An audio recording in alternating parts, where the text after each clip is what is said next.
Salmo de número 3.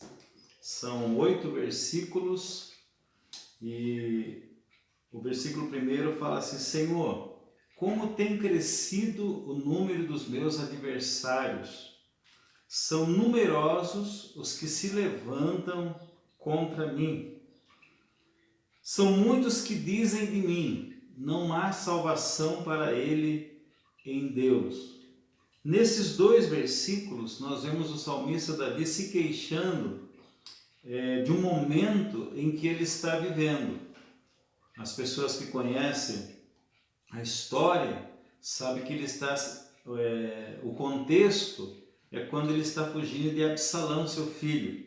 Está lá no segundo livro de Samuel, no capítulo 15, versículo 12 em diante, onde você vai ver os generais de Davi, parte do exército de Davi, conselheiros de Davi, abandonando Davi e se aliando ao seu filho no exército que está guerreando contra ele, guerreando contra seu próprio pai.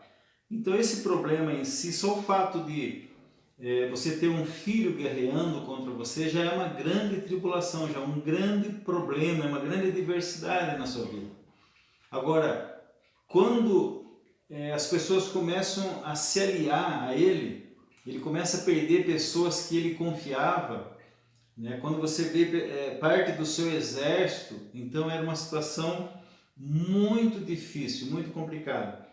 Mas quando as pessoas começam a dizer que não há socorro para ele em Deus, provavelmente seria a pior das provações, a pior luta interior que Davi enfrentava é a sensação momentânea ali, talvez, de que, devido a um pecado que ele havia cometido, que Deus realmente não estivesse com ele, que Deus o havia abandonado, ele estava sozinho, nem Deus está com você, seu filho te abandonou, parte do seu exército te abandonou, Aitofel te abandonou, seus generais te abandonaram, e nem Deus, você não tem socorro nem em Deus. Provavelmente era a pior luta de Davi, era a pior provação de Davi, era a sensação de que Deus não estivesse do seu lado.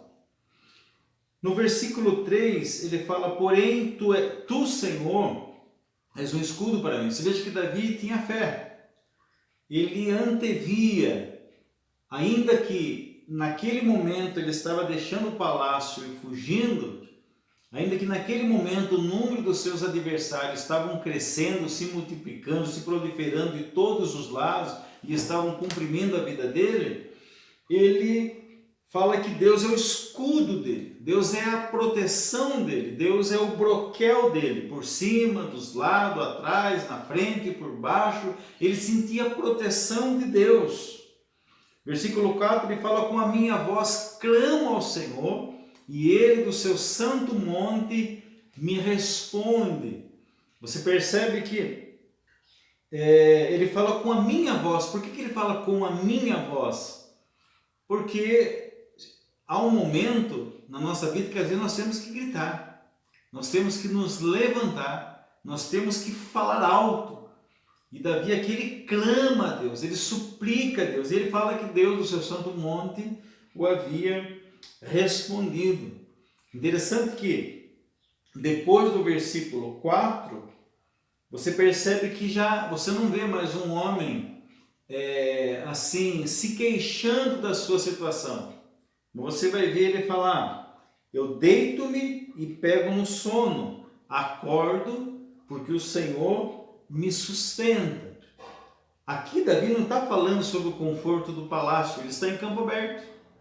Davi não está falando de uma cama macia, ele está em campo aberto, ele está no deserto, ele está fugindo. E ele fala: eu me deito e pego no sono e eu acordo porque o Senhor me sustenta. Nós entendemos que os salmos são proféticos e tem muito de Jesus. Há salmos que tem mais alusão a Jesus do que o próprio salmista. E provavelmente aqui seja uma alusão, talvez Davi não estivesse se referindo aqui a ele em campo aberto, se deitando. Você não imagina uma pessoa sendo cercada de todo lado e ter tempo para dormir. Você imagina um homem agitado, andando de lá para cá sem saber o que fazer. Mas você vê que ele fala, eu me deito e durmo. Talvez estivesse falando da morte de Jesus, o sono da morte. Mataram Jesus. E ele fala assim, acordo porque o Senhor me sustenta. O acordar aqui talvez seja a ressurreição de Cristo. No versículo seguinte ele fala, não tenho medo de milhares de povo que tomam posição contra mim. Como não tenho medo de milhares?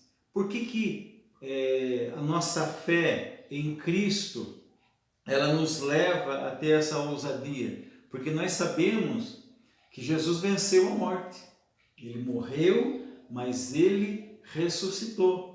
E nós estamos em Cristo Jesus e aquilo que aconteceu com Jesus um dia acontecerá com nós. Amanhã nós podemos morrer, mas sabemos que um dia nós também vamos ressuscitar. Nós vamos deitar, vamos dormir, mas também vamos acordar para uma eternidade com Deus. Versículo 7 ele fala, levanta-te, Senhor. Salva-me, Deus meu, pois fere nos queixo a todos os meus inimigos e aos ímpios quebra os dentes. E o versículo 8, nós temos aí talvez a principal doutrina da Bíblia, ensinamento da Bíblia, quando ele fala assim, do Senhor é a salvação. Nós precisamos compreender que nós somos salvos pela graça.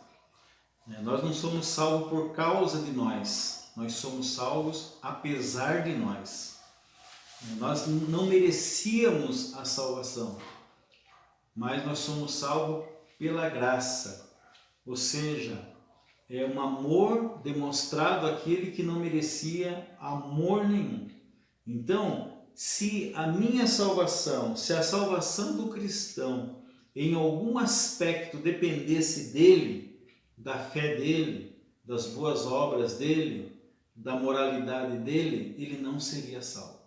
Nós somos salvos porque a nossa salvação não depende em nenhum aspecto de mim, nenhum aspecto de ninguém. Por isso que a nossa salvação é do Senhor, é a salvação.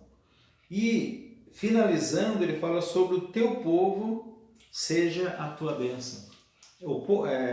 Você vê, a bênção não está sobre o Egito, não está sobre a Síria, não está sobre Tiro, não está sobre nenhuma nação. Estava sobre o povo de Deus.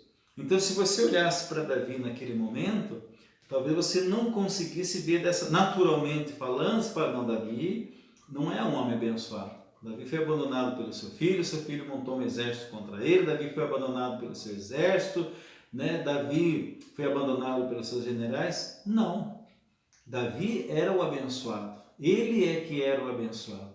Então, sobre o teu povo,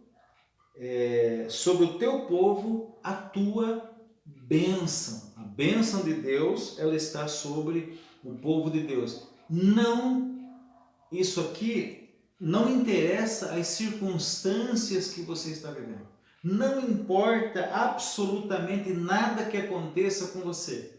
Isso não significa que você não seja uma pessoa abençoado por Deus. Espiritualmente falando, você é abençoado por Deus. Fique com essa meditação e que Deus possa nos abençoar. E depois vamos estar continuando na meditação no livro dos Salmos.